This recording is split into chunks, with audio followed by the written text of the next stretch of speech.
Қайырлы күн баршаңызға. Мен есімім Қажымхан Наурызбайұлы. Алматы мемлекеттік жаңа технологиялар колледжінің базасында студенттерге заманауи үлгідегі 3D геометрия, яғни дөңгелектердің бұрыштарын скот разбал дейміз, соны ретке келтіруді үйрететін боламын. Ассалаумағалейкум. Қандай проблема көрдіңіз? Осы жер жасау керек, оңға тарту керек. Машина өзінікі ғой да? Иә, өзі. Жарайды, іске кірсек, көлігіңізді мойкаға кіргізе беріңіз. Дөңгелектерді жуып тазалап, сосын ары қарай геометрияға апарамыз.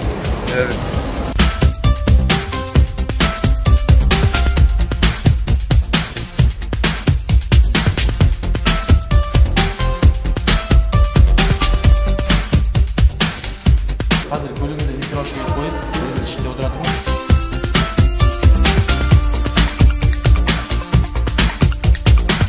Ең алдымен біз өздеріңіз көріп тұрғандарда назарларыңызда автомобиль тұр, орнында паркингтің үстінде тұр автокөліктің. Мен қазір назарларыңызда заманауи үлгідегі 3D геометриялық нұсқаның программасын, яғни ретке келтіру, дөңгелек бұрыштан ретке келтіру программасын жасайтын боламын. 3D геометрияның жаңа скот разбалдың программасын қосып болғаннан кейін міндетті түрде назарларыңызға мына жанында тұрған мишень дейміз, немесе зеркало деп аталады.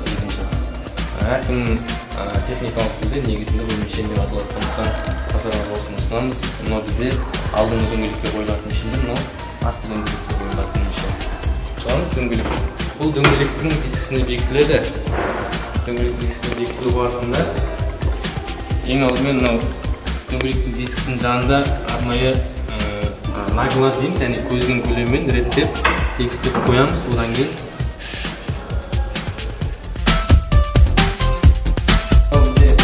артқы дөңгелекке қойылатын мишень.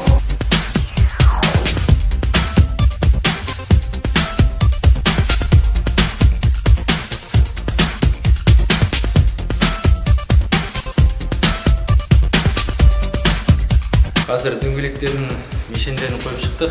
Енді жалпы скот разбал, яғни разбал схождение қазақша баламасын айтатын болсақ, мүлдем түсініксіз болады. Осы жерге айтып болсам, жалпы скот разбал не үшін жасалады деген сұраққа жауап беретін болсақ, дөңгелектердің қауіпсіз жүруі, яғни адамның өміріне, жүргізушінің өміріне ешқандай зиян болмас үшін, және де кез келген бұрылыс бағыттарында дөңгелек өте ыңғайлы бұрылу үшін, және де шинаның ұзақ мерзімдік жарамдылық мерзімі ұзару мақсатында жасалады.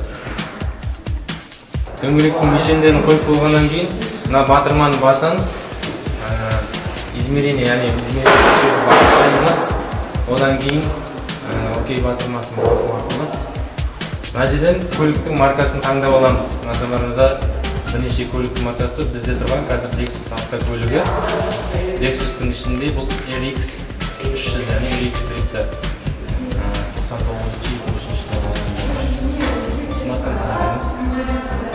Мынау назарларыңызға жалпы стандарттық параметрлер, яғни мына жерге біз келіп тұрған клиенттің аты жөнін жазамыз. Қазір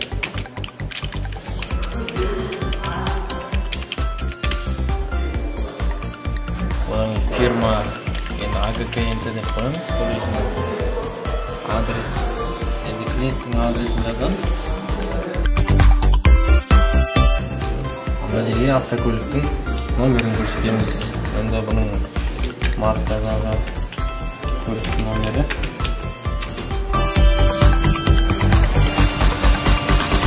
Окей батырмасын басамыз. Енді мына жерге дөңгелектің давлениесін, яғни шинаның давлениесін өлшедік. Диагностика барлығы жасалған, сондықтан мен барлығына қаралғандығын растайтын батырмаларды басып шығамыз. Окей батырмасын басамыз. Енді мынау қазір бізде артқы екі дөңгелектің мишендерін ғана көріп тұр. Алдыңғы екі дөңгелекті көру үшін біз автомобильді жоғары көтеретін боламыз машина.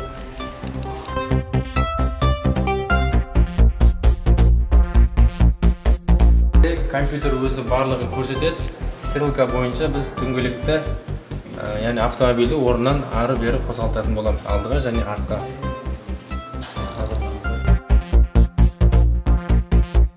Бізде компьютер өзі көрсетіп тұр, не істеу керектігін ары қарай. Мынау бізде депрессор деп аталады.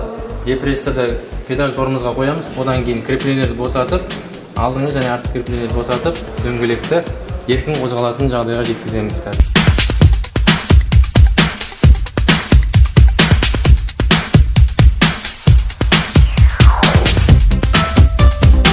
Қарай окей батырмасын басаңыз. Назарларыңызға қазір дөңгелекті қайда бұру керектігін көрсетіп тұр.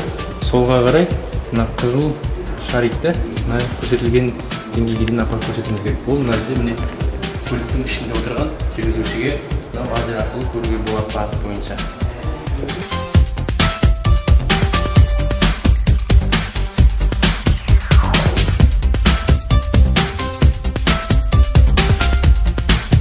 Назарларыңызға міне ұсынылып тұр. Қазір компьютер қызыл деңгейде көрсетіп тұр. Олай дейтін себебіміз жасылға дейін біз минус 10 градус 00 минут деп тұр. Сол деңгейде әкеліп орнатуымыз керек. Бұл бізде қазір көрсететін болам инструменттер арқылы.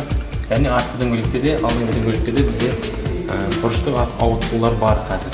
Соны дұрыстайтын боламыз. Біз дөңгелек, яғни рөлге қазір фиксатор орнататын боламыз. Неге? Өйткені біздің бұрыштық ауытқуларымыз осы қалыпты сақтап қалу үшін. Қазір дөңгелекке жаңа фиксаторды бекіттік. Қазір яғни жүргізуші отыратын дөңгелек жақ бізде қазір жақсы деңгейде көрсетіп тұр. Ал мынау оң жақтағы дөңгелекте ауытқу бар. Сосын артқы екі дөңгелектен ауытқуын реттейтін боламыз.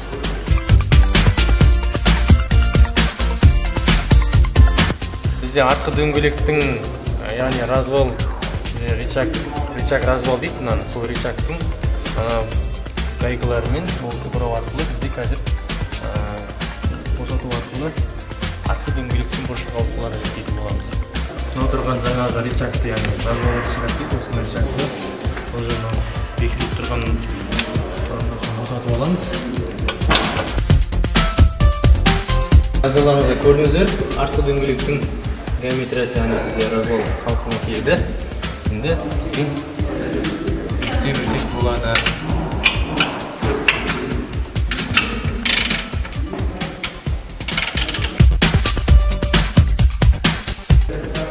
Қазір міне артқы дөңгелектердегі екі развал рычагты реттей отырып,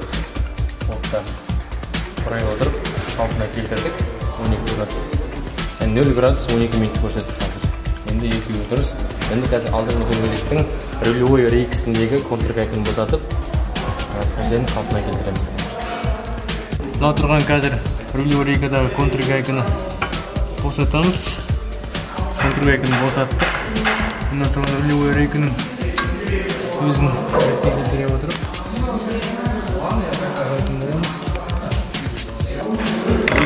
орнына қайтадан бекітеміз.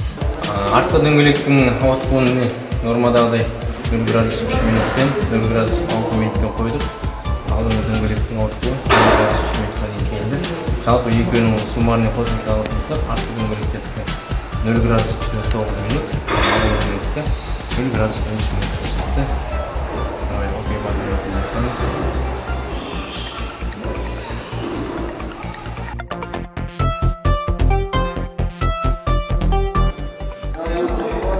Бенке қағазға шығарып беретін боламыз.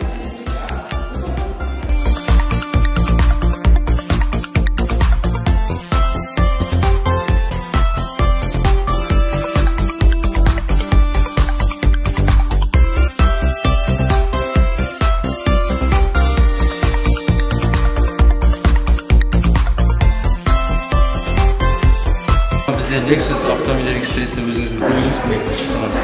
Мына жерде передний дөңгелекте біз оң жақ, яғни напротив жүргізушіге жасағанбыз. Бізде басында начальный мынандай болды міне. Правый. Одан кейін 1,50 минимальный максимальный аралықта міне екеуінің орталық деңгейін көрсетіп қойдық, конечно. Енді артқы дөңгелек сізде екеуі де қате болды, развалсыз жерде болды. Енді развалсыз жерде левый дөңгелек, сіз жақтікі, жүргізуші жақтың артқы дөңгелегі начальный мынандай болды. Конечно, солға сақтап қалды, бірақ 1,12 градусқа болады. Енді су схождениеде тоже оны реттеп қойдық. 0,103, 0,106 Осында итогы міне.